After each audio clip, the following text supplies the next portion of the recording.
Shalom, Miss Pacha.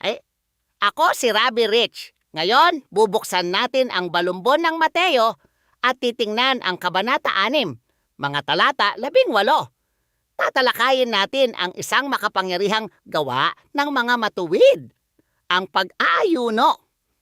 Sa orihinal na konteksto ng Sermon sa Bundok, itinutuwid ni Yeshua ang mga relihiyosong pinuno. Pinuna niya ang mga gumagawa ng banalidad bilang pampublikong teatro. Kapag nag-aayuno sila, hinuhubog nila ang muka upang magmukhang malungkot at ipakita ang kabanalan. Sinabi ni Yeshua na sila ay mga mapagkunwari at nais lamang ang palakpak ng tao.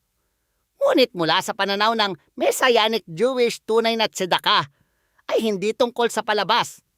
Ang pag-aayuno o tiyom ay tungkol sa pagpapatatwa sa sarili at pagpapakumbaba ng kaluluwa. Ito ay isang malapit na bagay sa pagitan mo at ni Adonai at hindi para sa papuri ng tao. Sinabi ni Yeshua, kapag ikaw ay nag-aayuno, magpahid ka ng langis at maghugas ng mukha. Sa kaisipang Hebreo, ang paghuhugas at langis ay tanda ng kagalakan at kahandaang maglingkod. Sa pag-aayos ng sarili, itinatago mo ang iyong sakripisyo mula sa mundo.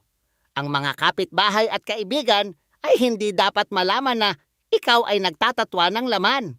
Kung nais mong lumamakad ng mas malalim kasama ang Mesiyas, bisitahin ang Walk with Yeshua app sa link sa paglalarawan. Kapag itinago mo ang espiritual na disiplina, ipinapakita mo ang tunay na pananampalataya. Ipinapahayag mo na hindi mo kailangan ang pagpapatunay ng mundong ito dahil nakatuon ang iyong mga mata sa hindi nakikitang kaharian. Nangangako si Yeshua na ang Ama na nakakakita ng lihim ang siyang magbibigay ng gantimpala. Ang gantimpala ay malalim na pakikipag-ugnayan kay Adonai at walang hanggang kayamanan. Pagpalain ka nawa ni Adonai ng lakas na hanapin ang kanyang mukha sa lihim.